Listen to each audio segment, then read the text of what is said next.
जय हिंद प्यारे साथियों, स्वागत है आप सभी का एक बार फिर से। जोहार आप सभी का एक बार इस चैनल पे। हम बात करने वाले हैं आज खोरठा भाषा व्याकरण को लेकर। बता दें कि खोरठा भाषा व्याकरण ये आपके जितने भी एग्ज़ाम होने वाले हैं झारखंड में, वो सभी एग्ज़ाम के लिए कॉमन पार्ट है। यानी आपको तो ग्रामर कह सकते हैं कि कुल मिलाकर के खोरठा भाषा व्याकरण जो है वो सभी में लगभग पढ़ना है। ऐसा नहीं है सीजीएल है तो सीजीएल के लिए अलग सिलेबस है, वहाँ पे भी संज्ञा जो पढ़ना है वहाँ पे वही संज्ञा आगे भी पढ़ना है।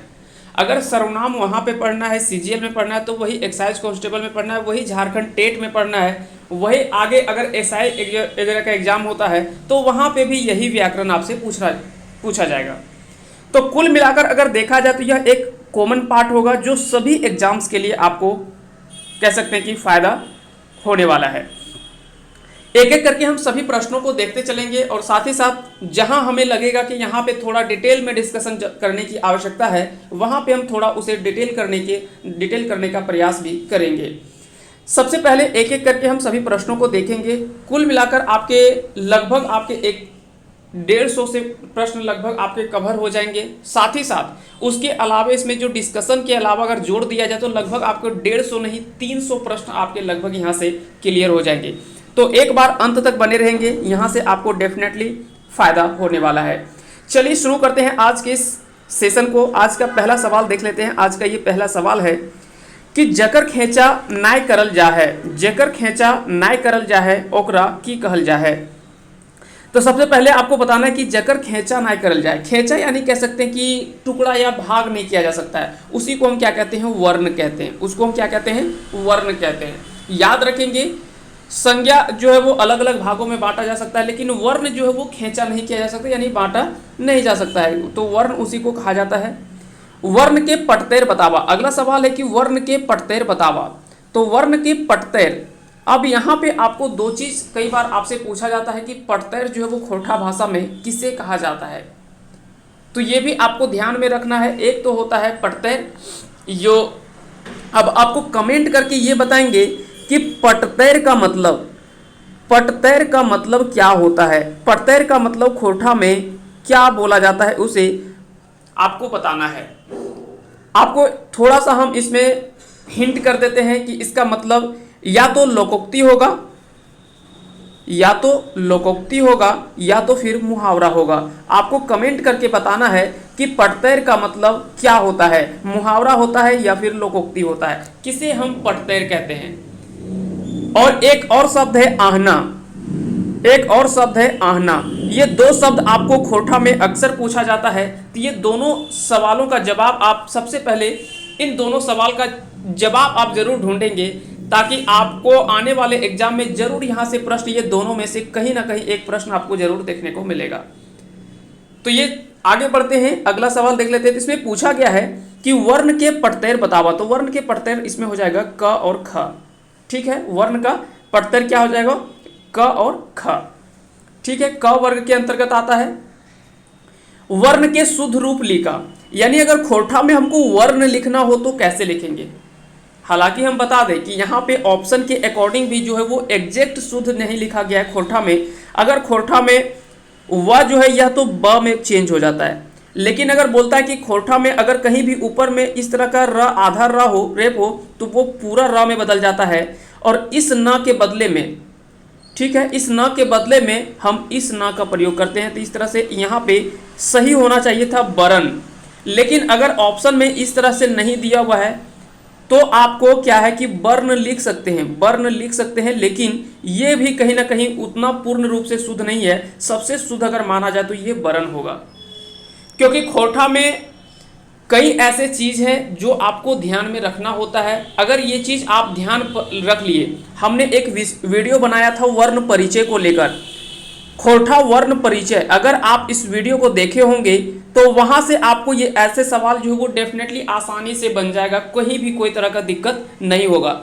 अगर आप नहीं देखे हैं तो उस वीडियो का लिंक हम इस वीडियो के डिस्क्रिप्शन में डाल देंगे, आप वहां से आसानी से देख लेंगे, और ताकि आपको आने वाले समय में जो भी ग्रामर से प्रश्न बनेंगे वो कभी आपके गलत नहीं होंगे। आगे चलते हैं, अगला सवाल देख लेते हैं कि वर्ण के प्रकार कै गो है। वर्ण के प्रकार कई गो है? तो वर्ण आप सभी को पता है कि एक तो होता है स्वर वर्ण और दूसरा होता है व्यंजन वर्ण। दूसरा क्या होता है? व्यंजन वर्ण। अब सवाल उठता है कि स्वर खोरठा में कितने स्वर होते हैं? तो खोरठा में कुल 8 स्वर होते हैं। खोरठा में स्वरों की संख्या कुल कितनी होती है? तो 8 स्वर होता है। भाई 8 स्वर कौन कौन से होता है? चलिए एक बार थोड़ा सा हम हाईलाइट कर लेते हैं, थोड़ा सा हम देख लेते हैं, उसके बाद फिर हम आगे बढ़ जाएंगे। सबसे पहले आपको ध्यान रखना है अमिया आ, ह्रस्व ई, दीर्घ ई, ह्रस्व उ ई, ह्रस्व उ, दीर्घ उ, ए और ओ। ये आपके 8 जो हैं, ये आपके 8 जो है वो आते हैं आपके स्वर वर्ण के अंतर्गत। ये सारे स्वर वर्ण हैं खोरठा के, ये खोरठा के स्वर वर्ण हैं, ठीक है। तो ये आपको ध्यान रखना है 8 हो। अब यहाँ पे सवाल आपसे एक सवाल बन सकता है कि आपने आय को क्यों छोड़ दिया और आव को क्यों छोड़ दिया? तो आइए हम थोड़ा सा देखते हैं उस चीज को भी। अगर आपको कहीं भी आय लिखा हुआ मिले, जैसे ऐनक, एक हमने शब्द लिखा ऐनक, तो ऐनक ये खोरठा में गलत माना जाता है। अगर खोरठा में ऐनक लिखना हो तो आपको इस तरह से लिखना पड़ेगा, ऐनक। कहने का अर्थ है कि अगर आय कहीं पे आपको दिखे तो उसके जगह पे आपको अ और ह्रस्व ई, ऐ का प्रयोग करना है। उसी तरह से एक और शब्द हम आगे लिखते हैं। इन सभी चीज़ों को आप कॉपी में नोट करते चलेंगे ताकि आपको दिक्कत ना हो। हम यहाँ पे थोड़ा सा क्या है कि इसको डिटेल से हम एक बार पहले बता चुके हैं, तो इसलिए हम बहुत ज़्यादा इसमें डिटेल में नहीं जाएंगे। फिर भी हम जहाँ तक कोशिश करेंगे, जहाँ तक ज़रूरत है वहाँ पर हम इस चीज़ को डिटेल करते जाएँ। फिर अगर एक शब्द हमने लिखा औरत, एक शब्द हमने लिखा औरत, तो अगर औरत अगर आपको लिखना हो तो ये खोरठा में अगर आपको बोला जाए तो ये शब्द जो वो गलत है। खोरठा में औरत अगर बात करें तो होता है इस तरह से औरत।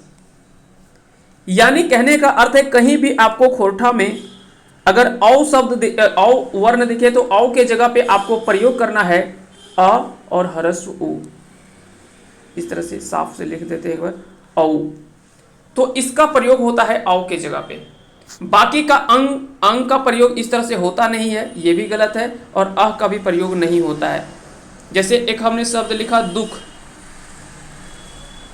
इस तरह से होता है, तो दुख ऐसे हम जो है वो इसमें भी इस तरह से नहीं लिखते हैं, डायरेक्ट इसमें लिखते हैं दुख।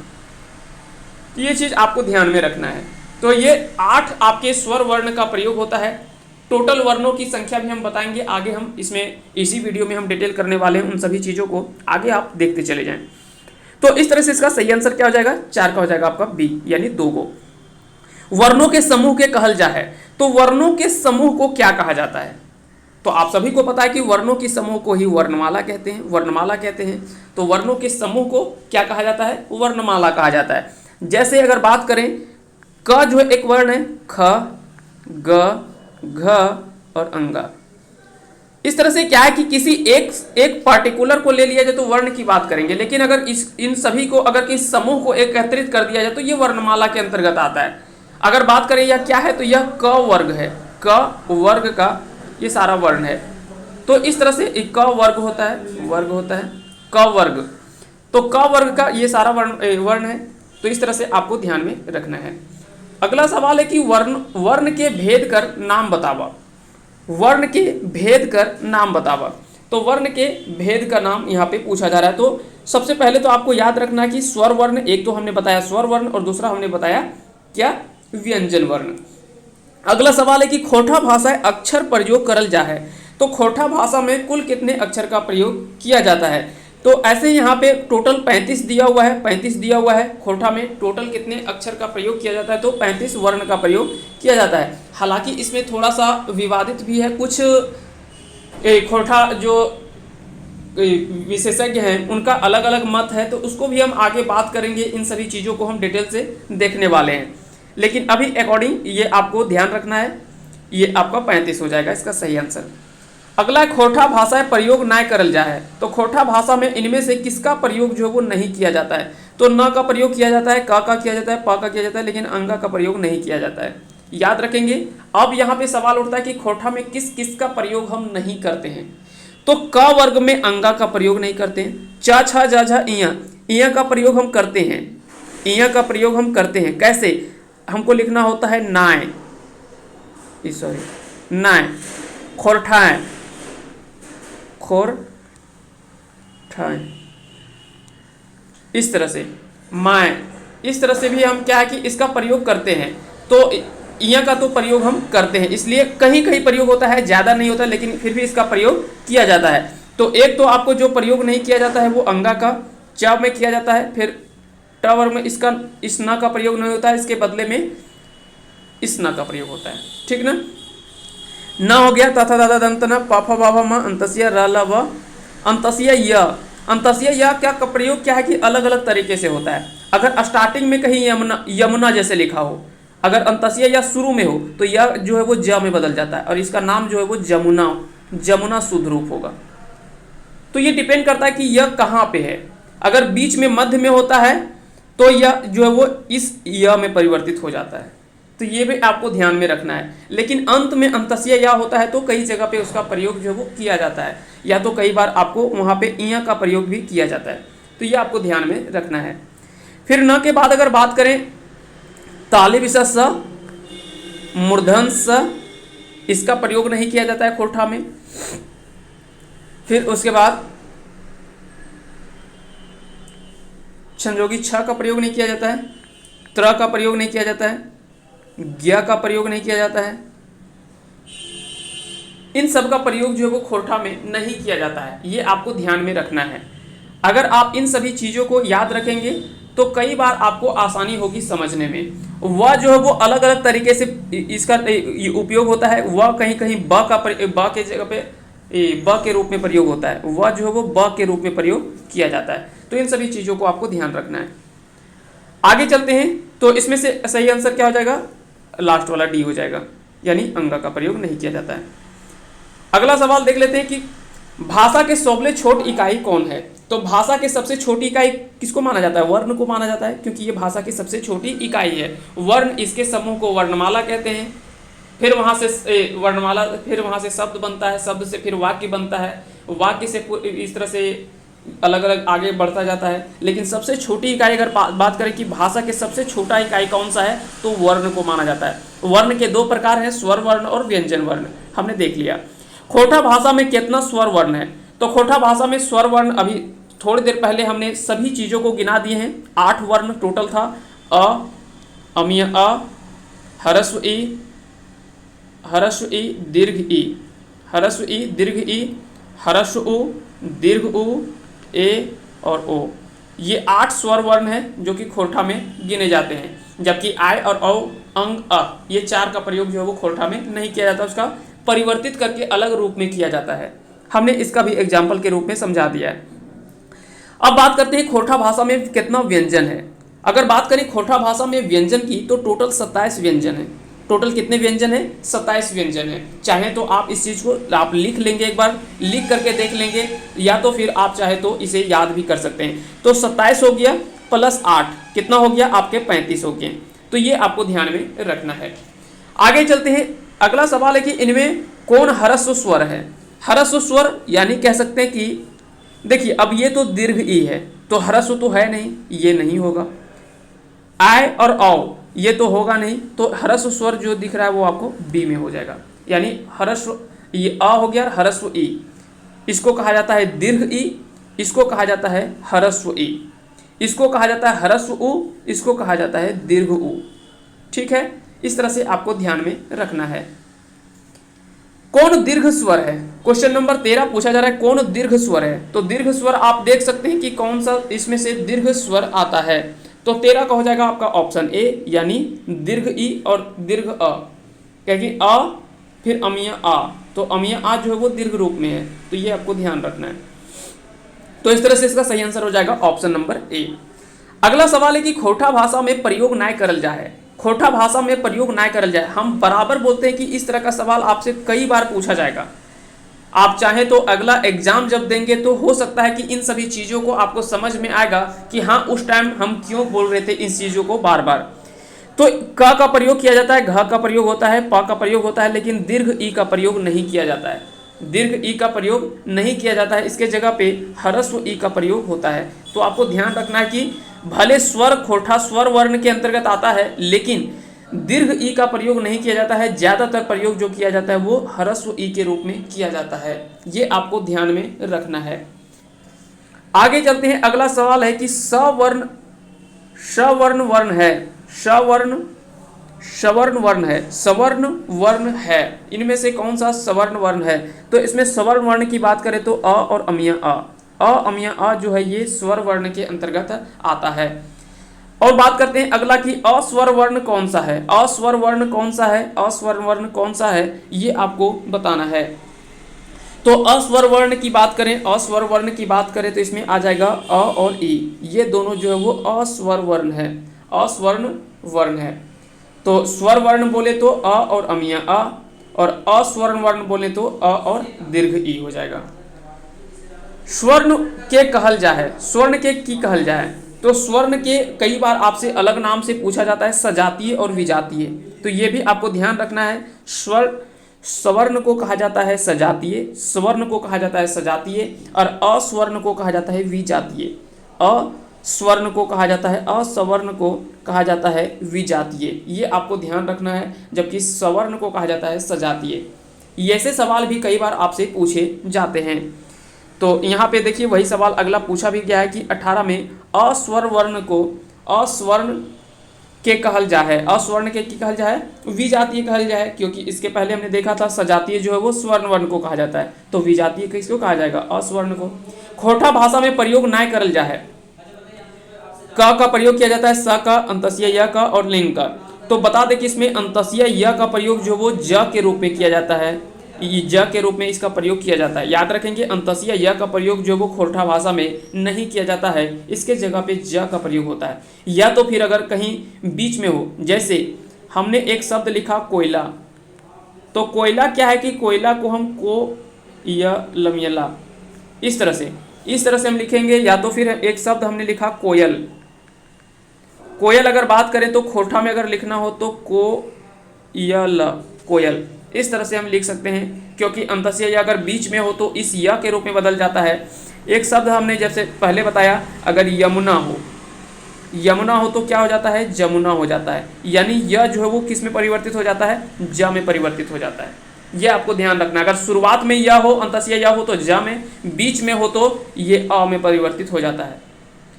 कई बार आपको इस तरह से अगर पूछा जाए कि नाय, नाय, तो नाय के जगह पे हम क्या करते हैं कि इस तरह से इसको हम खोरठा में नाय इस तरह से लिखते हैं, यानी इया का प्रयोग हम यहाँ पे करते हैं। खोरठाय, खोरठाय अगर इस तरह से लिखा हुआ है, इसको हम किस तरह से लिखेंगे, खोरठाय, इस तरह से हम पढ़ते हैं।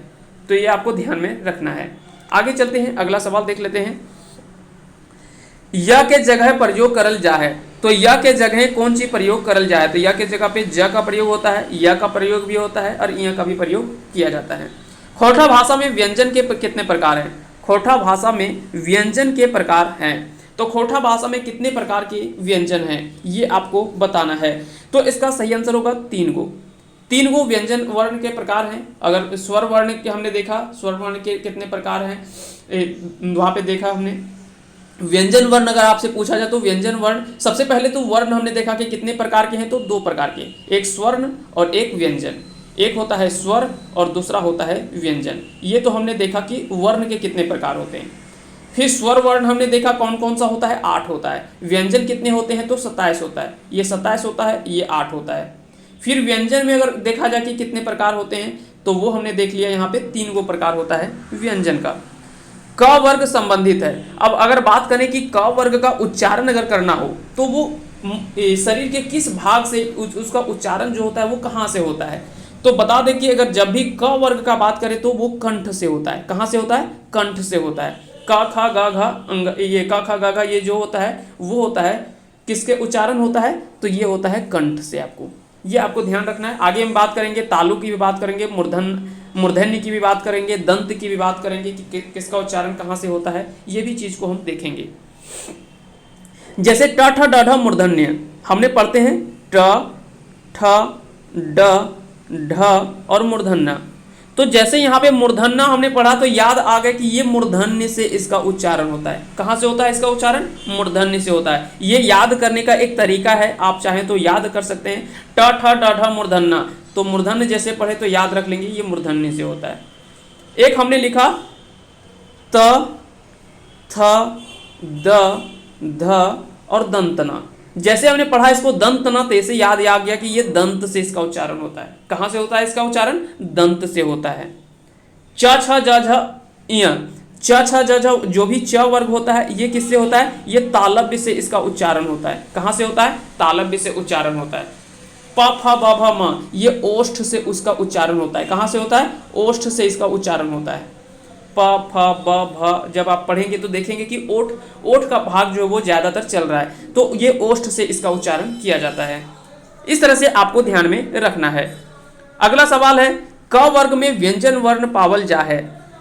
क वर्ग में व्यंजन वर्ण पावल जा है, तो क वर्ग में व्यंजन कौन कौन सा होगा? क ख ग घ अंगा, यही ना होगा, क्योंकि क वर्ग में क ख ग घ अंगा होता है, तो अंगा तो आएगा नहीं, लिखाता नहीं, तो क ख ग घ ये आपका क वर्ग में जो है वो व्यंजन पाया जाएगा। तो इस तरह से इसका सही आंसर क्या हो जाएगा? क ख ग घ। ट वर्ग संबंधित है, तो हमने अभी थोड़ी देर पहले देखा ट ठ ड ढ मूर्धन्य, तो क्या हो जाएगा? मूर्धन्य से इसका उच्चारण होगा। ट वर्ग का उच्चारण किससे संबंधित होगा? मूर्धन्य से होगा। मूर्धन्य कर उच्चारण हव है, तो मूर्धा कर उच्चारण होता है। जो मूर्धन्य का उच्चारण होता है वो कहाँ से होता है? तो मूर्धन्य का उच्चारण जो होता है वो तालु के ऊपर से होता है। कहाँ से होता है? तालु के ऊपर से होता है मूर्धन्य का।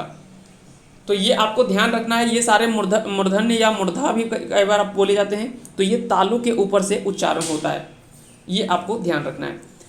अगला सवाल है कि त वर्ग संबंधित है, तो त वर्ग अगर पूछा जाए कि त वर्ग किससे संबंधित है, तो त थ द ध दंतन, त थ द ध दंतना, तो दंतना यहाँ पे दंत न का प्रयोग हो रहा है, यानी ये दंत से इसका उच्चारण होगा। इस तरह से इसका सही आंसर क्या हो जाएगा? डी आंसर इसका राइट हो जाएगा। तो याद रखना ये आपका आंसर हो जाएगा डी। अगला सवाल है कि त वर्ग में व्यंजन वर्ण पावल जा है। त वर्ग में व्यंजन वर्ण पावल जा है, त वर्ग में कौन कौन से व्यंजन हो सकते हैं? त थ द ध दंतना, ये सारे वर्ण आ जाएंगे, तो इसका सही आंसर क्या हो जाएगा? ऑप्शन ए हो जाएगा, त थ द ध दंतना।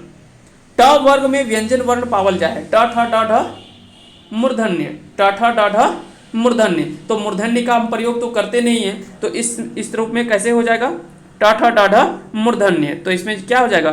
मूर्धन्य का प्रयोग किया जाएगा। तो यहाँ पे याद रखना है ट ठ ड ढ इसका प्रयोग किया जाएगा। तो 28 का इसका सही आंसर क्या हो जाएगा? बी हो जाएगा, ट ठ ड ढ मूर्धन्य। खोटा भाषा में प्रयोग ना करल जा है, खोटा भाषा में इनमें से कौन सा प्रयोग जो है वो नहीं किया जाता है?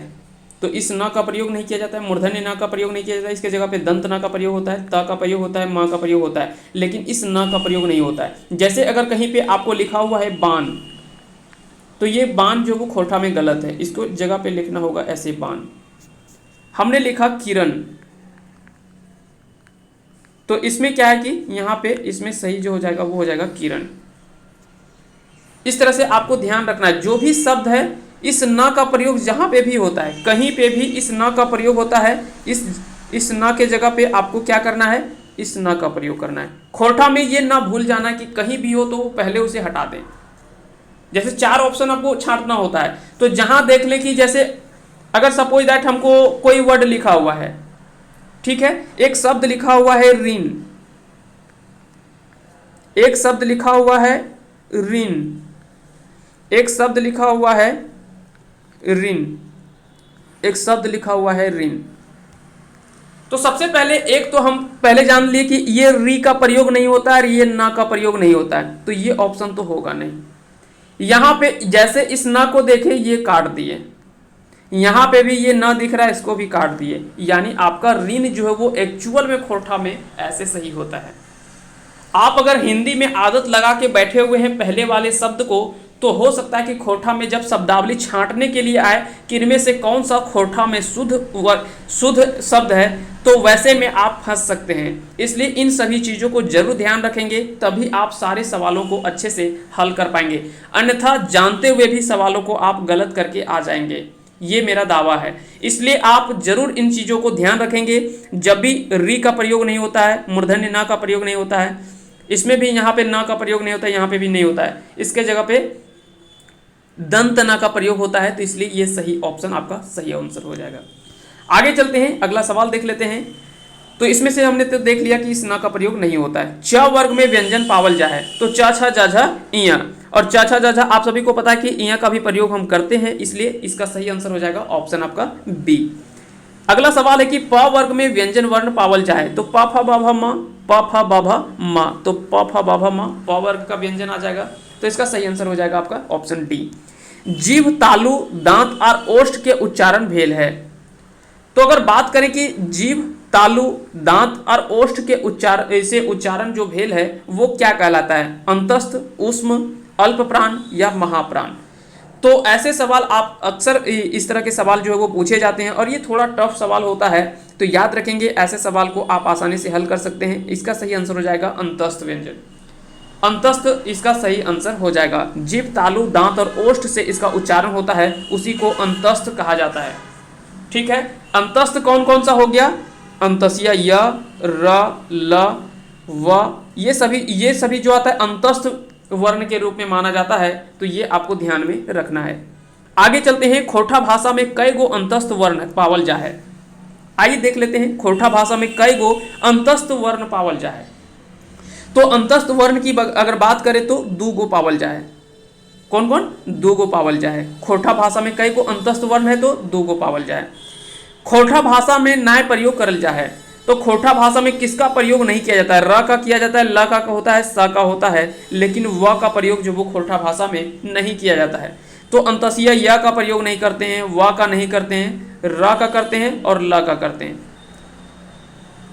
क्योंकि आप सभी को पता है कि अंतस्या का प्रयोग होता नहीं है, व का प्रयोग होता नहीं है, र का और ल का होता है, फिर ताली विशेष स का भी नहीं होता है, मूर्धन स का भी नहीं होता है, इसका प्रयोग भी नहीं होता है, सिर्फ ये स का प्रयोग होता है। तो ये आपको ध्यान रखना है, र और ल सिर्फ ये दो का प्रयोग होता है। लेकिन हाँ ये भी चीज आपको ये एक चीज ध्यान रखना है कि र और ल कई बार खोरठा में बदल जाते हैं। जैसे अगर हम पढ़ते हैं कहीं पे हल, तो खोरठा में इसको हर लिखते हैं, है ना। फल, तो फल को हम क्या लिखते हैं, फर।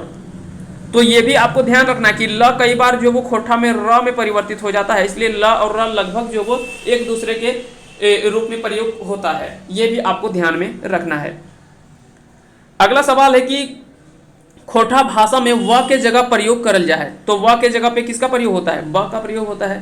तो जो चीज सवाल आपसे पूछने जाने वाला है वो सवाल हम पहले ऑलरेडी आपको बता चुके हैं, तो आप देख सकते हैं कि आसानी से सारे सवाल आपके सॉल्व हो रहे होंगे।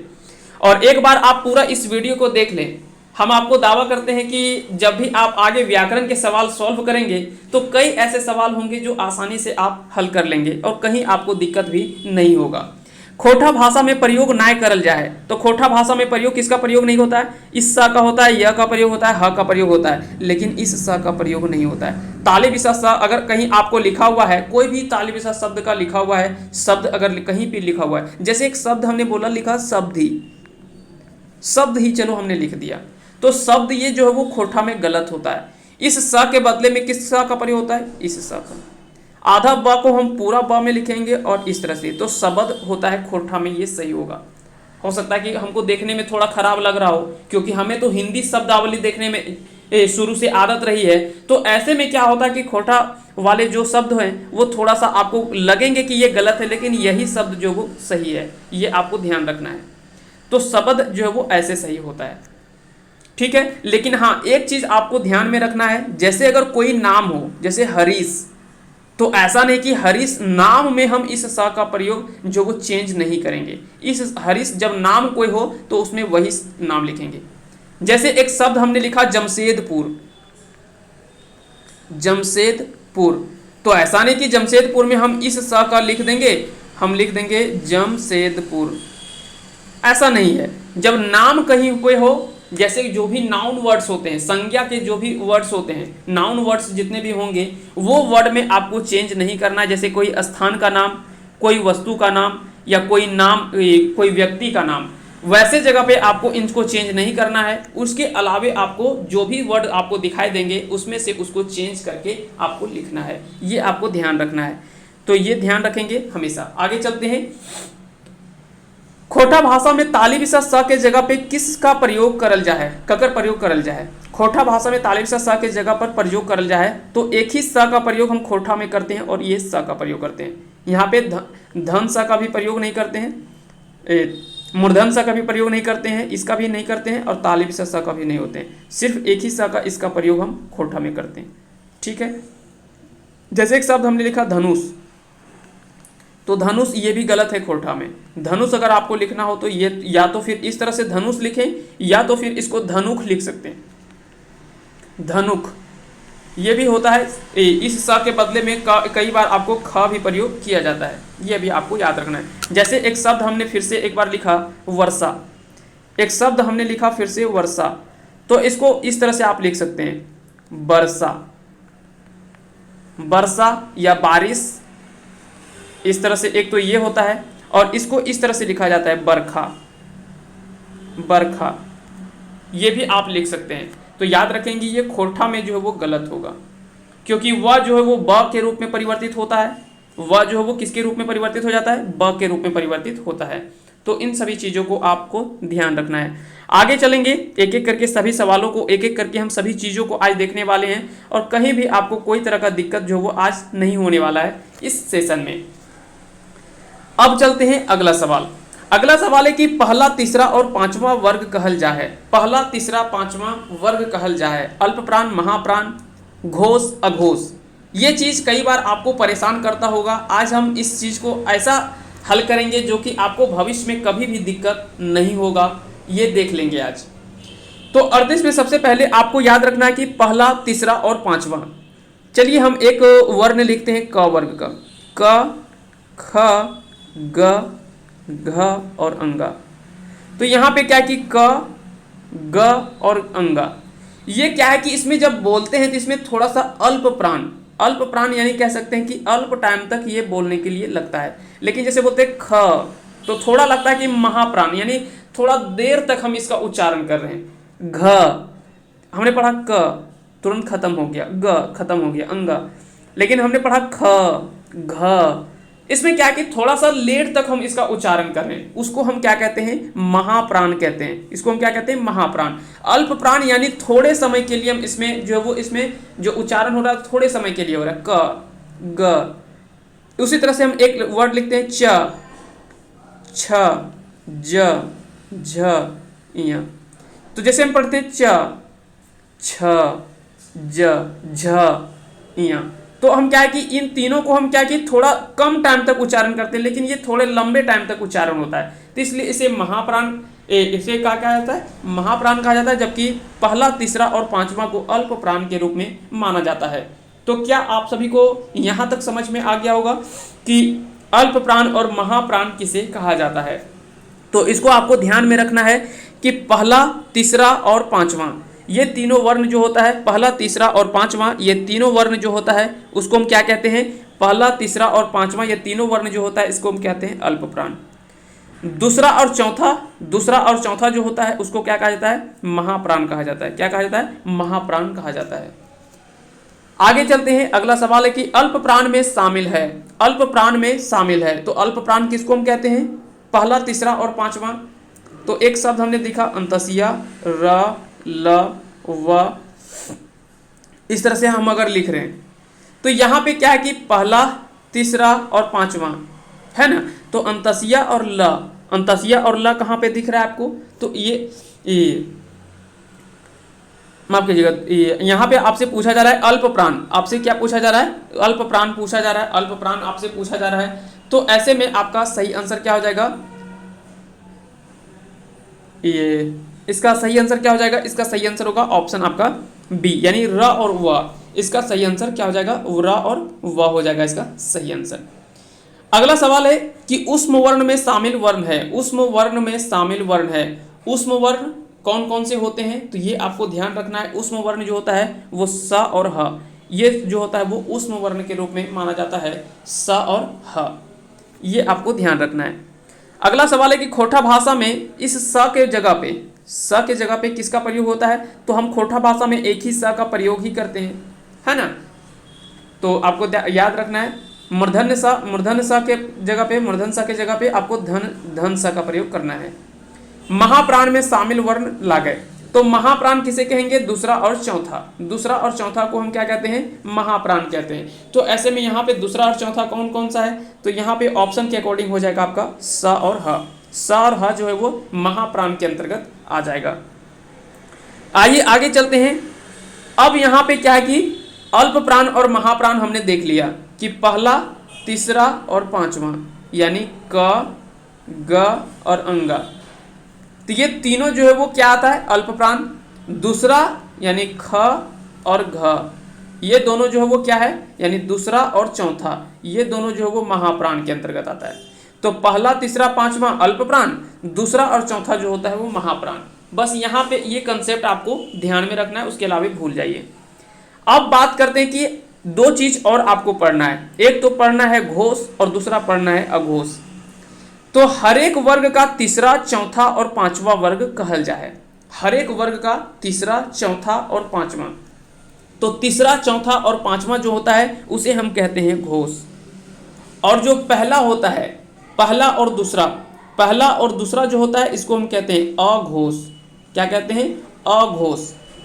और तीसरा, चौथा, पांचवा होता है वो होता है घोष। अब थोड़ा सा यहाँ पे हौच-पौच हो गया होगा अल्प प्राण, महाप्राण, अघोष और घोष में, तो इन चीज़ों को एक बार फिर से हम डिटेल देख लेते हैं, फिर से इसको हम एक बार रिवाइज कर लेते हैं ताकि आपको इसको समझने में दिक्कत ना हो। तो सबसे पहले तो आपको ध्यान रखना, हर एक वर्ग का तीसरा, चौथा और पांचवा को कहा जाता है घोष, जबकि अगर बात करें अघोष की तो पहला और दूसरा जो होता है वो क्या होता है? अघोष होता है, जबकि तीसरा, चौथा और पांचवा घोष होता है। अब आइए थोड़ा सा हम देख लेते हैं इस चीज़ को डिटेल में। सबसे पहले हमने लिखा क, ख, ग, घ और अंगा। तो पहला, तीसरा और पांचवा, ये तीनों क्या है? ये तीनों को हमने क्या कहा एक साथ? ये तीनों को कहा हमने अल्प प्राण। ये हमने क्या कहा? अल्प प्राण का। दूसरा और चौथा, ये दोनों को हमने क्या कहा? ये दोनों को हमने कहा महाप्राण। ये दोनों को हमने कहा महाप्राण। ठीक है, ये दोनों आपको याद रखना है, ये दोनों को हमने क्या कहा? महाप्राण कहे। उसके अलावे अगर बात करें, फिर एक बार हमने लिखा क, ख, ग, घ और अंगा। तो लास्ट का जो तीनों है, ये तीनों क्या होता है? ये तीनों होता है घोष। और पहला का दो होता है वो होता है आपका अघोष। चाहे तो आप इस तरह से याद रखें कि यहाँ पे दो है तो यहाँ पे तीन वर्ण वाला होगा अघोष, यहाँ पे तीन है तो यहाँ पे आपको दो होगा। जैसे यहाँ हमने देखा तो दो वर्ण है क, ख, यहाँ पे तीन है, यहाँ पे आपको तीन दिख रहा है तो यहाँ पे आपको दो दिखना है। तो ये इस तरह से भी आपको याद रख सकते हैं चाहे तो। ठीक है, बाकी का आप जैसा सुविधा के अनुसार से जैसे आपको समझ में आता है उस तरह से याद रखें। सबका अपना अपना तरीका होता है याद करने का। बाकी का हमको जहाँ समझाने तक का काम था हमने आपको समझाया। उम्मीद करते हैं कि आपको आज के बाद इसमें दिक्कत नहीं होना चाहिए, और अगर फिर भी दिक्कत होता है तो आप हमें कमेंट करके ज़रूर बताएंगे। फिर इसमें हम कोई और विधि तैयार करेंगे और किसी और तरीका से हम आपको समझाने का प्रयास करेंगे जिससे आपको और भी आसानी हो। और साथ ही साथ दोस्तों हम बताना चाहेंगे कि कहीं भी अगर किसी तरह से दिक्कत होता है तो आप डेफिनेटली आप उसे कमेंट करके ज़रूर बताएं कि आपने यहाँ पे गलत बताया या तो ये सही हो सकता था, ताकि हम अगली बार जब आएँ तो हम उसमें सुधार करके आएँ। हम ये नहीं चाहते, हम भी सीख रहे हैं और हम भी सिखा रहे हैं। ऐसा नहीं है कि हम ऊपर से सीख कर आए हुए हैं और हम सब कुछ जानते हैं, ऐसा कुछ भी नहीं है। दुनिया में कोई भी 100% कह सकते हैं कि प्योर नहीं होता है। हर कोई अपना सीखता ही है, और जैसे जैसे सीखता है वैसे वैसे उसकी जो वो कह सकते हैं कि आप भी सीख रहे हैं तो हो सकता है शुरुआत में गलतियां हो सकती है, लेकिन जैसे जैसे आप उस चीज़ को अच्छे से सीख लेंगे तो आप बहुत अच्छे तरीके से आप डेफिनेटली उसमें परिपक्व हो जाएंगे और आप आसानी से उन सभी गलतियों को आप सुधार लेंगे। तो डेफिनेटली इस चीज़ में आप कभी भी संकोच ना करें कि अगर गलती भी बताएं तो चलिए आप चुपचाप लगा करके आगे बढ़ जाएं। ऐसा नहीं है, आप जहां भी गलती आपको लगे कि यहाँ पे हम गलती बता रहे हैं, आप उसे ज़रूर बताएं हमें, और ज़रूर एक बार नोटिफाई हमें करें कि हाँ यहाँ पे आपने गलत बताया, इस चीज़ में सुधार होना चाहिए, या इस चीज़ को देख लें। क्योंकि कई लोग ऐसे कमेंट करते हैं, हमको बहुत खुशी होती है कि हाँ भाई अगर हम किसी तरह से कहीं पे कोई किसी तरह का मिस्टेक होता है, किसी तरह से एरर होता है, तो उस चीज़ को आपने नोटिफाई किया, हम फिर उस चीज़ को देखते हैं कि हाँ भाई ये गलत हमने बताया, सही बताया, तो फिर उस चीज़ को हम देखते भी हैं। तो चलिए आगे चलते हैं, आगे बढ़ते हैं अगले सवाल की ओर। और काफ़ी ज़्यादा सवाल भी है, 140 सवाल, लगभग 150 सवाल है, तो जल्दी जल्दी इसको हम सॉल्व कर लेते हैं। घोष में शामिल वर्ण है, तो अभी हमने देखा कि घोष में कौन कौन सा होता है, तो दूसरा, तीसरा, चौथा और पांचवा, ये तीनों जो होता है इसको घोष कहा जाता है। तो आप देख लीजिए, अंतसिया तो पहला होता है, ये तो होगा नहीं। र तो होता है, दूसरा में होता है, ये भी नहीं होगा। तो इस तरह से आपको ध्यान में रखना कि कौन सा इसमें से होगा, तो इसमें सही आंसर हो जाएगा ये,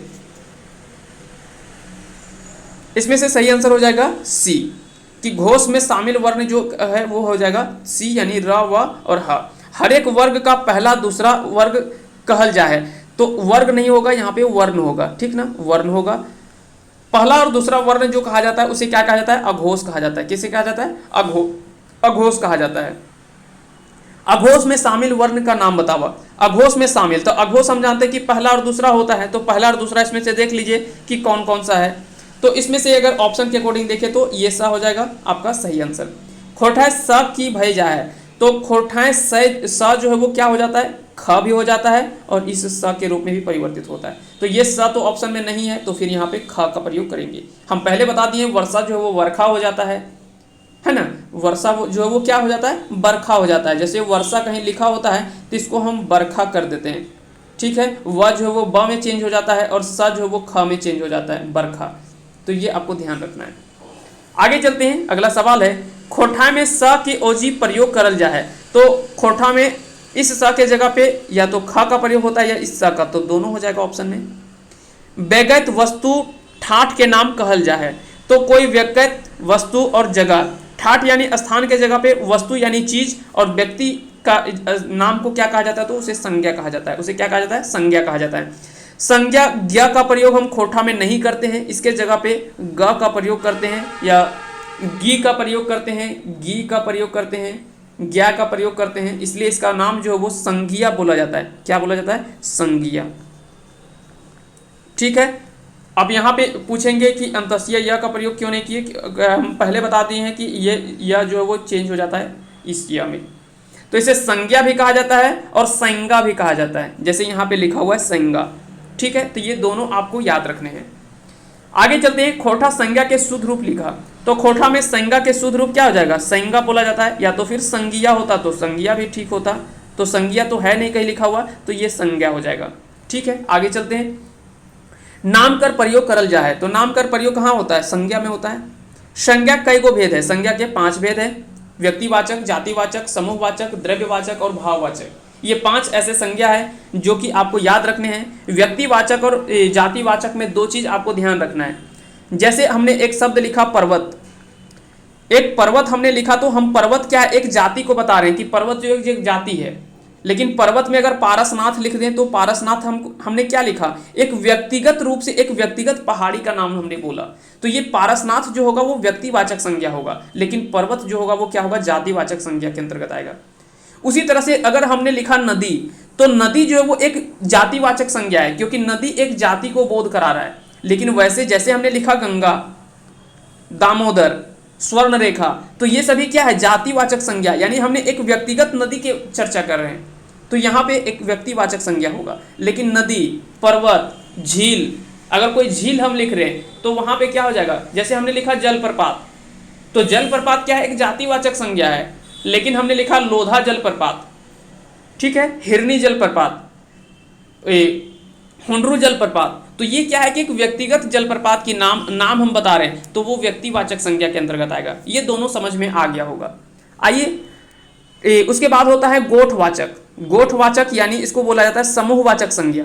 तो समूह तो आप सभी को पहले से पता है, जैसे भीड़ भड़ाका जहाँ पे बोध कराता है, मेला हो गया, बाजार हो गया, कोई सम्मेलन हो रहा है, कहीं पे थिएटर में अगर बैठे हुए व्यक्ति हैं, तो वो सभी जो वो गोठवाचक संज्ञा या तो फिर समूहवाचक संज्ञा के अंतर्गत आता है। द्रव्यवाचक संज्ञा पानी, दूध, ये सभी, घी, लिक्विड वगैरह, ये सब का अगर वस्तुवाचक संज्ञा भी इसको कहा जाता है, यानी वस्तुवाचक संज्ञा भी कहा जाता है इसे, या तो फिर द्रव्यवाचक संज्ञा भी कहा जाता है। तो ये सभी जो होगा, जैसे दूध, पानी, घी हो गया, ये सब जो बताता है ये द्रव्यवाचक संज्ञा के अंतर्गत आता है। भाववाचक संज्ञा अगर बात करें तो वैसे शब्द होते हैं जिसमें उपसर्ग और प्रत्यय का प्रयोग नहीं किया जाता है, उसे हम क्या कहते हैं, भाववाचक संज्ञा के रूप में लेते हैं। जैसे लड़कपन, लड़कपन जो हो गया, बचपन हो गया।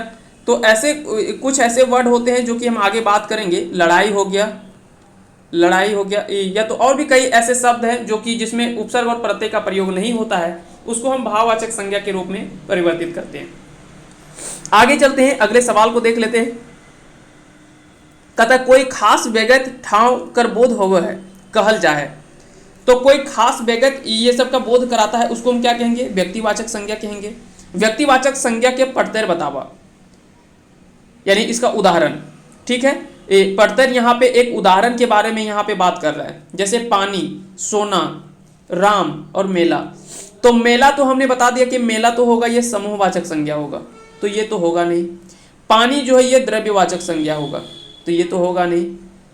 ठीक है, सोना भी क्या है, ये भी द्रव्यवाचक संज्ञा के अंतर्गत आ जाएगा। जबकि राम जो वो एक व्यक्तिगत नाम है, इसलिए इसका सही आंसर होगा ऑप्शन सी, यानी राम।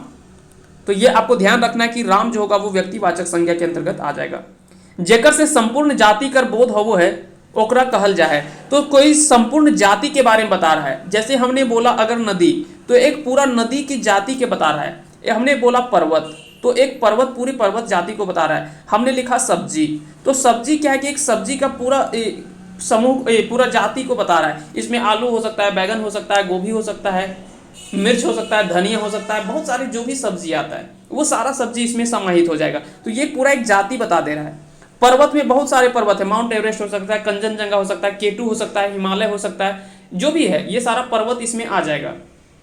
नदी हमने देखा तो यहाँ पे गंगा, यमुना, सरस्वती जो भी है, जमुना हो सकता है, ये दामोदर हो सकता है, शंख हो सकता है, सोन नदी हो सकता है, जो भी कितनी सारी नदियाँ हैं, कृष्णा है, गोदावरी है, कावेरी है, नर्मदा है, ये सभी नदियाँ जो है वो हमको, ब्रह्मपुत्र है, यमुना है, सिंधु है, तो ये सभी नदी को बता दे रहा है। तो ये जितना नाम हमने बोला वो व्यक्तिवाचक संज्ञा है, लेकिन नदी अगर बोले सिर्फ नदी क्या है तो ये जातिवाचक संज्ञा के अंतर्गत आता है। आगे चलते हैं, अगला सवाल देख लेते हैं।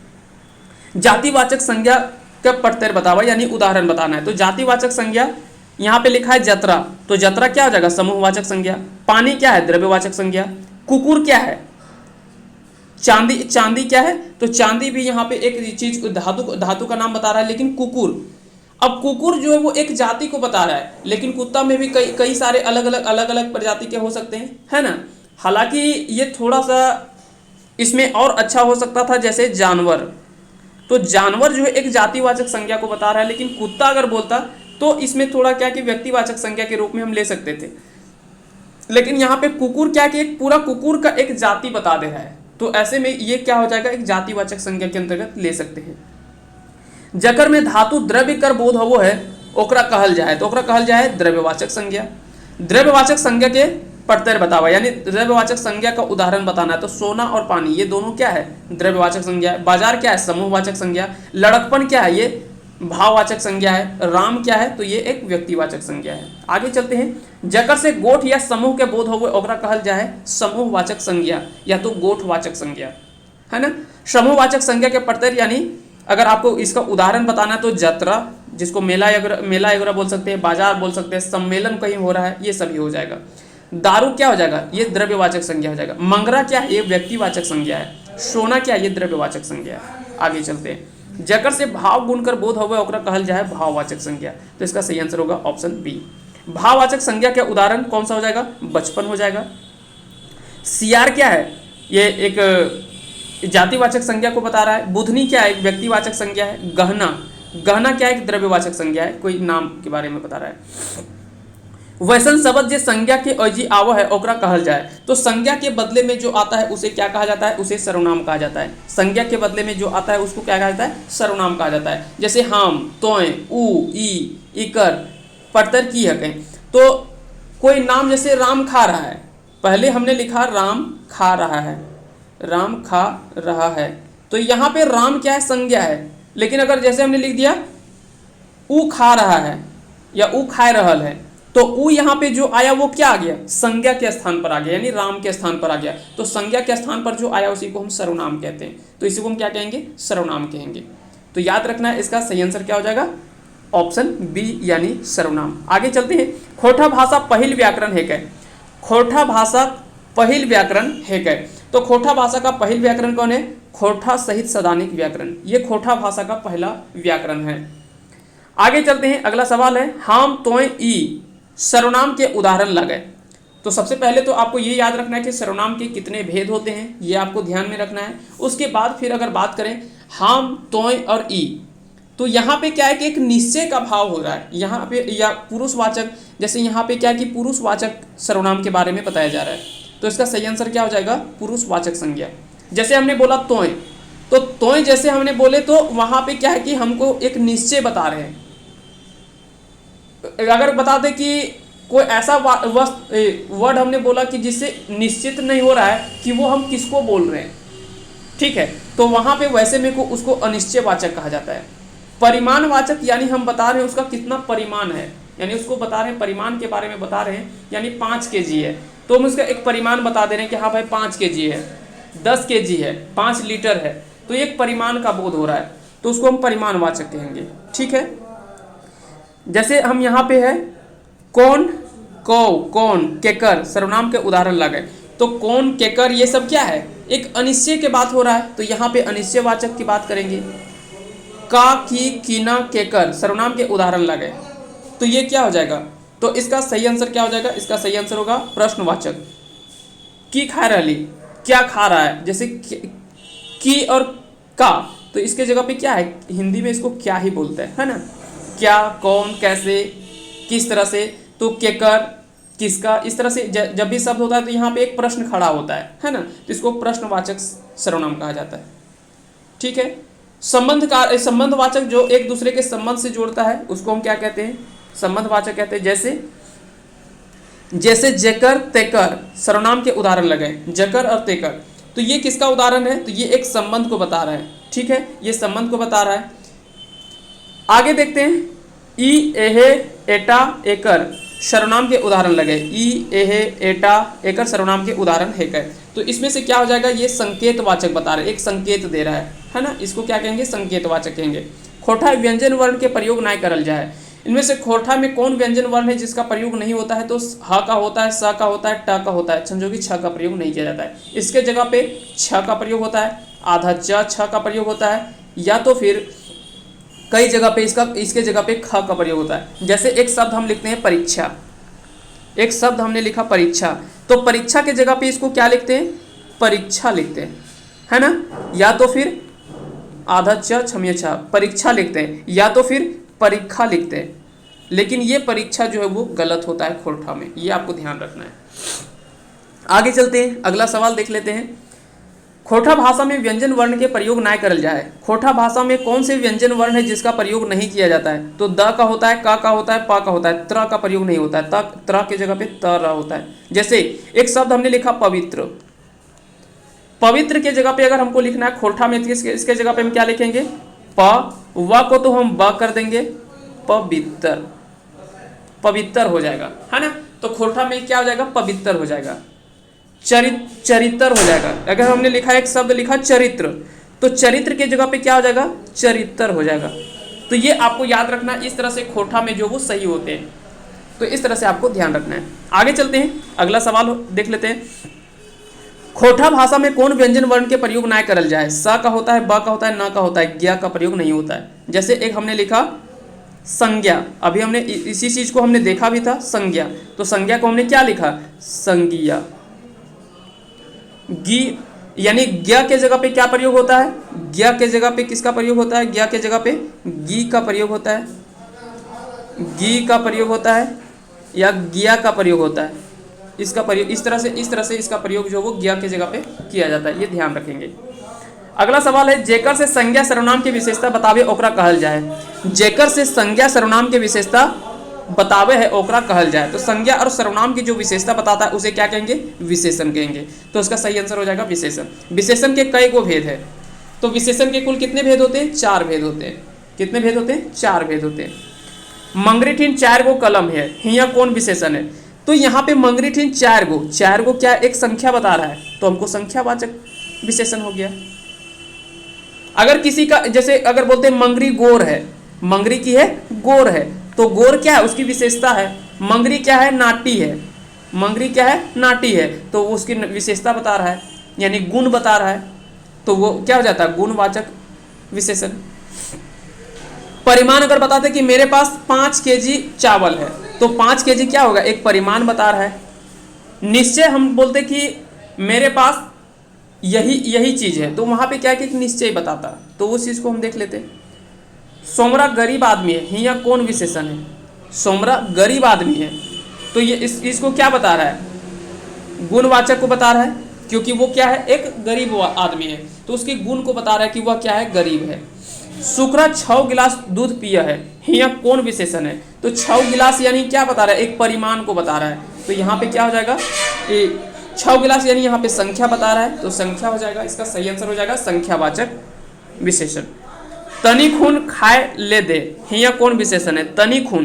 तनी खून क्या है, एक अनिश्चित है ना, यहाँ पे क्या है, एक अनिश्चित का भाव हो रहा है, क्योंकि हमको ये नहीं पता कि तनी खून कितना होता है, आधा केजी, 250 ग्राम है, 100 ग्राम है, 50 ग्राम है, ये चीज हमको पता नहीं है निश्चित, तो ये अनिश्चित वाचक होगा या अनिश्चय वाचक कह सकते हैं। जकर से करनी के पता चलो ओकरा कहल जाए, जकर से करनी यानी जो काम करने का पता चलता है उसे हम क्या कहते हैं, उसे हम क्रिया कहते हैं, उसे हम क्या कहते हैं, क्रिया कहते हैं।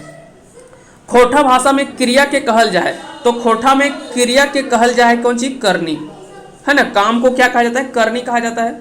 खोटा भाषा में क्रिया के भेद पावल जाए, तो खोटा में कितने भेद होते हैं, खोटा में क्रिया में 2 भेद होते हैं, जो जैसे हिंदी में होते हैं अकर्मक क्रिया और सकर्मक क्रिया, उसी तरह से यहाँ पे भी 2 भेद होते हैं। हिंदी में जिस तरह से संज्ञा के 5 भेद होते हैं, तो वैसे खोटा में भी हिंदी संज्ञा के 5 भेद होते हैं। ऐसा नहीं कि संज्ञा में इसके भेद जो वो बदल जाते हैं, वहाँ पे भी वही होते हैं, सिर्फ नाम और कुछ कुछ कंडीशंस होते हैं जो चेंज होता है, बाकी और कुछ नहीं होता है, लगभग वही सेम होता है। अगर कारक का भेद हमने लिखा कि कारक का 8 भेद हिंदी में होता है, तो ऐसा नहीं कि खोटा में बदल गया, खोटा में भी 8 भेद ही होगा। तो इस तरह से आपको ध्यान में रखना है। सोमरा भात खाए रहल है, यहाँ कौन क्रिया है। अब देखिए यहाँ पे अकर्मक क्रिया और सकर्मक क्रिया 2 चीज पहचानने का हम यहाँ पे सिंपल एग्जाम्पल लेते हैं। जैसे अगर बोलता कि सोमरा खाए रहल है, सोमरा खाए रहल है, सोमरा खाए रहल है, तो यहाँ पे हमने एक सवाल किया कि आखिर में वो क्या खा रहा है, तो हमको जवाब मिल गया कि वो भात खा रहा है। तो जैसे हमको अगर कहीं उसका जवाब मिल जाए, हमने सवाल किया क्या, कौन, तो वहां पे अगर उसका जवाब मिल गया तो वो सकर्मक क्रिया होगा। अगर हमको उसका जवाब नहीं मिला तो वो अकर्मक क्रिया होता। ये दोनों चीज आपको ध्यान रखना है। जैसे अगर सिर्फ लिखा रहता कि सोमरा खाए रहल है, तो ये अकर्मक क्रिया हुआ, लेकिन सोमरा भात खाए रहल है, तो यहाँ पे भात जो है वो एक बता दिया कि हमको वो क्या खा रहा है, तो जैसे हमको सवाल का जवाब मिल गया वो सकर्मक क्रिया के अंतर्गत आ जाएगा। आपको याद रखेंगे ये कंडीशन, आप अगर याद रख लेंगे, ये दिमाग में एक बार बैठा लेंगे, आपसे क्रिया के सवाल जो वो कभी भी गलती नहीं होगा। अकर्मक क्रिया और सकर्मक क्रिया, जैसे मैं खेल रहा हूँ, ये अकर्मक क्रिया है, क्योंकि अगर कोई हमसे पूछेगा क्या खेल रहे हो, तो मुझे नहीं पता, मैं खेल रहा हूँ। लेकिन अगर बोले कि मैं क्रिकेट खेल रहा हूँ, जैसे बोलता कि क्या खेल रहे हो, क्रिकेट खेल रहे, तो ये सकर्मक क्रिया हो गया। मैं खेल रहा हूँ अकर्मक क्रिया, मैं पढ़ रहा हूँ, तो ये क्या हो गया, मैं पढ़ रहा हूं, तो ये हो गया अकर्मक क्रिया। लेकिन अगर बोले मैं हिंदी पढ़ रहा हूं, तो वहां पे हो जाता कि, या तो मैं खोटा पढ़ रहा हूं, तो वहां पे क्या है कि वो सकर्मक क्रिया हो जाता, यानी क्या का जवाब मिल गया तो वो सकर्मक क्रिया के अंतर्गत आएगा। कर्ता कारक के चिन्ह है। कर्ता, तो आप सभी को पता है कि कर्ता ने कर्म को करण से, ये आपने पढ़ा होगा, तो इसका सही आंसर हो जाएगा ऑप्शन ए, यानी कर्ता ने कर्म को, अगर कर्म कारक की अगर बात करें, कर्ता ने कर्म को, करण कारक होता है, करण कारक होता है, इसमें से का प्रयोग होता है। अपादान, अपादान आपने पढ़ा होगा, अपादान कारक, जो जैसे एक दूसरे से अलगाव की स्थिति देखने को मिलता है, वहाँ पे अपादान कारक की बात होता है, संबंध कारक होता है। तो इन सभी चीज़ों को हम बात करेंगे आगे, जब हम कारक पढ़ेंगे पूरे डिटेल से, उस समय हम इन सभी चीज़ों को अच्छे से चर्चा फिर से एक बार कर लेंगे। अगला सवाल है कि संबोधन कारक के चिन्ह है। संबोधन कारक के कौन से चिन्ह हैं, तो हे, अरे, ओ, जी, अजी, जैसे नहीं होता है संबोधन कारक, यहाँ पे किसी को संबोधन कर रहे हैं, तो वैसे में इसका प्रयोग जो किया जाता है वो इन सभी का प्रयोग किया जाता है, इन सभी चिन्ह का। बुधनक मुर्गी चरे लागे हो, कौन कारक है, बुधनक मुर्गी चरे लगल हो, यहाँ पे कौन से कारक है ये आपको पूछा जा रहा है। तो ये एक संबंध कारक बता रहा है, क्योंकि वो मुर्गी किसका है, बुधनक मुर्गी है। तो यहाँ पे क्या है कि एक संबंध बता रहा है ना। सोमरी बरस से पेंट कर ले, तो यहाँ पे हमने अभी बात किया था कि से जब भी प्रयोग होता है तो करण का प्रयोग होता है। कर्ता ने अगर होता, जैसे राम ने वो कार्य किया, तो ने जब भी प्रयोग होता तो कर्ता कारक होता। से जब भी कहीं पे मिले, यानी किससे किया, बरस से पेंट कर ले, तो वो करण कारक हो गया, है ना। कर्ता ने कर्म को, और जहाँ पे को होता तो वहाँ पे कर्म कारक होता। इन सभी चीज़ों को आपको ध्यान में रखना है। अधिकरण कारक के चिन्ह है। अधिकरण कारक में जब भी अगर बात करें तो में और पर जब भी आपको दिखे तो वो अधिकरण कारक के अंतर्गत आता है। जैसे टेबल में या पेड़ पर चिड़िया बैठी हुई है, पेड़ पर चिड़िया बैठी हुई है, अगर आपको मिले, या गाछ में चिड़ै बैठल हो, तो गाछ में चिड़ै बैठल हो तो वहाँ पे क्या हो जाएगा, में यानी ये पर आ रहा है तो वो अधिकरण कारक के अंतर्गत आएगा। अपादान कारक में भी से का ही प्रयोग होता है, अपादान कारक में भी से का ही प्रयोग होता है, लेकिन यहाँ पे एक दूसरे से अलग होने की ये कह सकते हैं कि, या खोठा में ले का प्रयोग होता है। जैसे गाछ ले फल गिरल, तो यहाँ पे ले, हिंदी अगर होता तो यहाँ पे से होता। जैसे पेड़ से फल गिरा, पेड़ से फल गिरा, तो से या तो खोठा में ले का प्रयोग जहाँ पे होता है वो अपादान कारक के अंतर्गत आता है। संबंध कारक तो आप सभी को पता है कि ये इसके किसका प्रयोग होगा, संबंध, यानी एक दूसरे से संबंध अगर जुड़ रहा है तो का, के, की, ये सभी चीज है तो संबंध कारक के अंतर्गत आएगा। मंगरी ने बुधनी को चाउर दी, हिया कौन कारक है, तो कर्ता ने कर्म को करण से, तो यहाँ पे क्या कि मंगरी ने बुधनी को चाउर दी, तो यहाँ पे क्या है कि एक संप्रदान कारक के बारे में बता रहा है, संप्रदान कारक के बारे में बताया जा रहा है, तो ये संप्रदान कारक हो जाएगा। खोठा भाषा में स्वर वर्ण के प्रयोग ना करल जाए। खोठा भाषा में कौन स्वर वर्ण का प्रयोग नहीं किया जाता है, तो ई, दीर्घ ई, ए और ओ, इसमें से क्या है कि दीर्घ ई का प्रयोग जो वो नहीं किया जाता है, दीर्घ ई का प्रयोग जो वो नहीं किया जाता है, ये आपको याद रखना है। कौन स्वर वर्ण के प्रयोग ना करल जाए, तो कौन स्वर वर्ण का, तो यहाँ पे पहले तो ये स्वर वर्ण तो है ही नहीं, तो इसका तो दोनों को हटा दो। ओ और ए ये दोनों स्वर वर्ण है जिसका प्रयोग नहीं किया जाता है। ये आपको बताना है किसमें से कौन किसका प्रयोग नहीं किया जाता है, तो औ का प्रयोग जो है वो नहीं किया जाता है।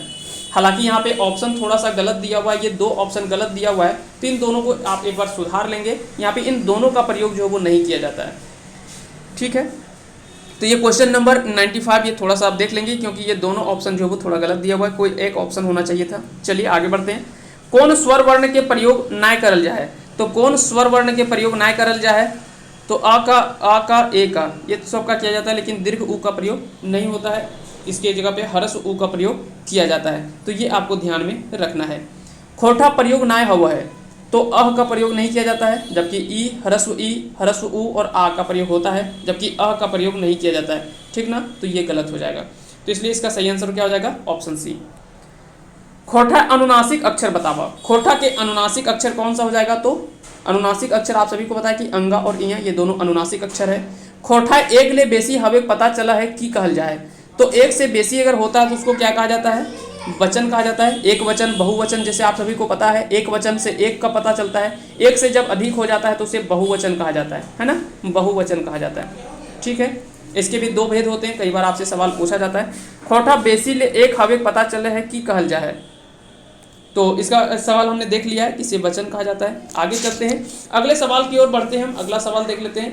अगला सवाल जो है वो क्या पूछा जा रहा है, अगला सवाल हम देख लेते हैं। क्वेश्चन नंबर 101, खोठा कई गो वचन पावल जाए, तो खोठा में कई गो वचन होता है, दो होता है, एक वचन और बहुवचन, ये दो ही चीज होता है। जब एक की बात करें तो एक वचन, एक से अधिक हो तो बहुवचन।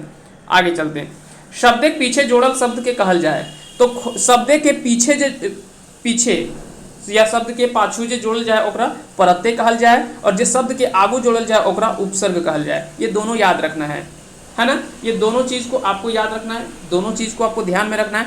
खोठा एक वचन ले बहुवचन बनवल जाए, तो जब भी खोठा में एक वचन से बहुवचन बनाना है तो उसमें क्या लगाया जाता है, ये आपको ध्यान रखना है। उसमें प्रत्यय हम जोड़ते हैं, क्या करते हैं, प्रत्यय जोड़ते हैं। जैसे किसी शब्द को अगर हमने एक चीज लिखा, एक शब्द लिखा और उसको अगर कहें जैसे मुर्गीन, तो मुर्गी में कौन प्रत्यय है?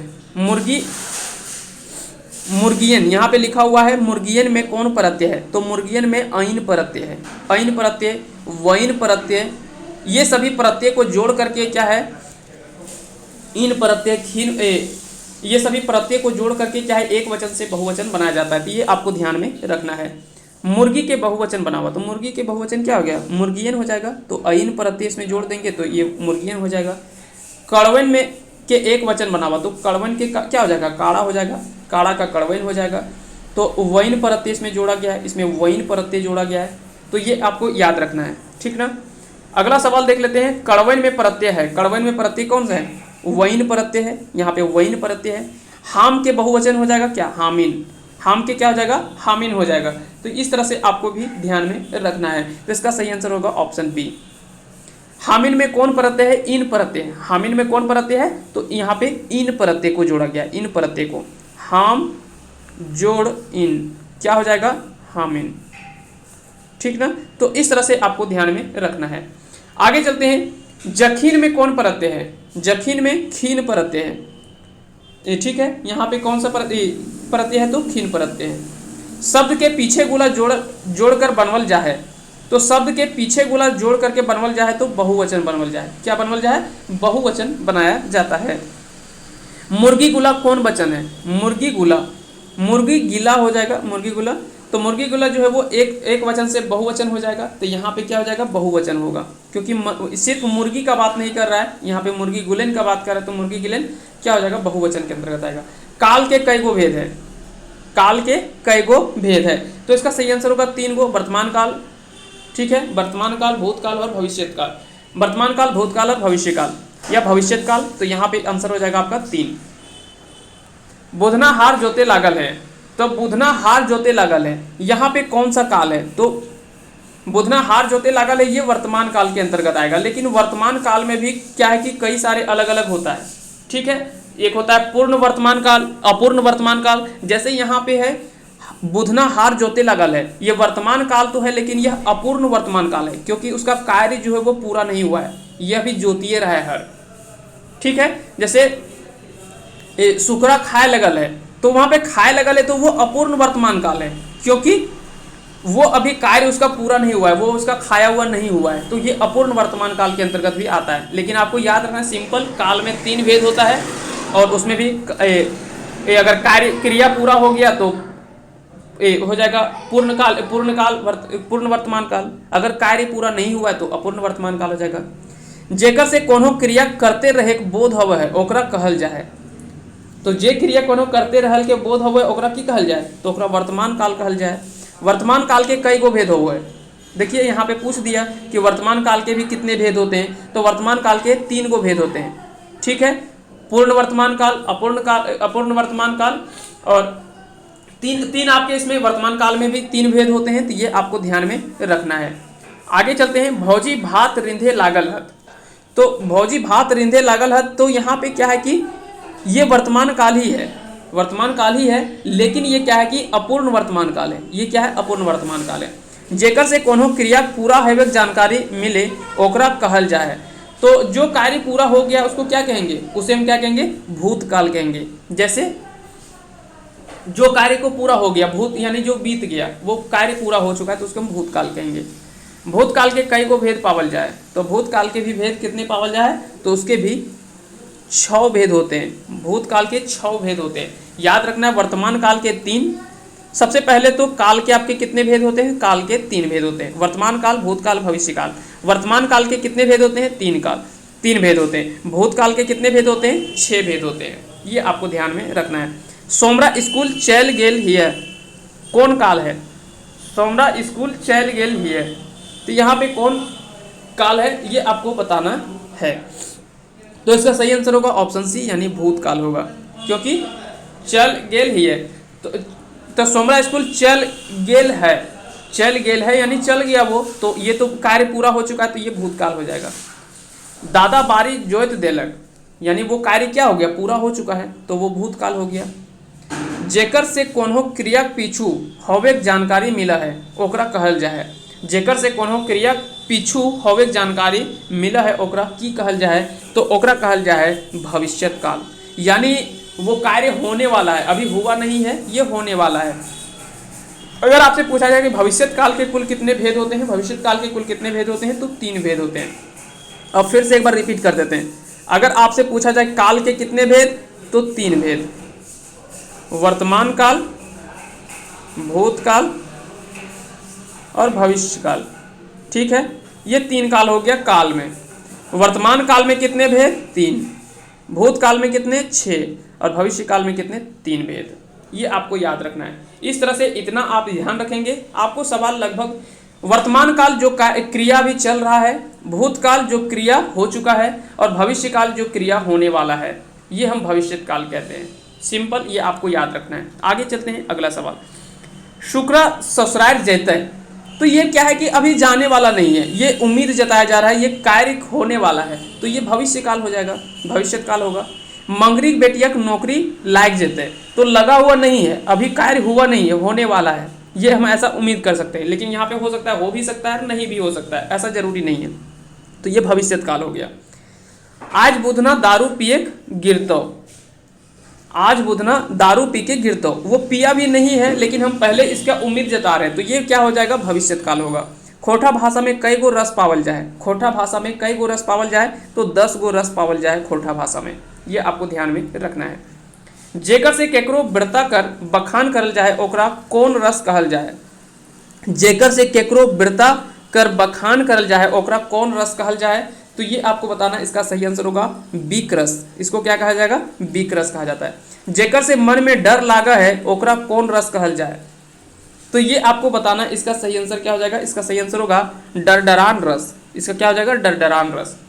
जेकर से कोनो व्रता के बखान करल जाए ओकरा बीक रस, जेकर से कोनो डर लागा है ओकरा डरडरान रस बोला जाता है। जेकर से मन में हंसी छूटे ओकरा कौन रस कहल जाए, तो इसका सही आंसर होगा हंसी ठेठा रस, हंसी ठेठा रस।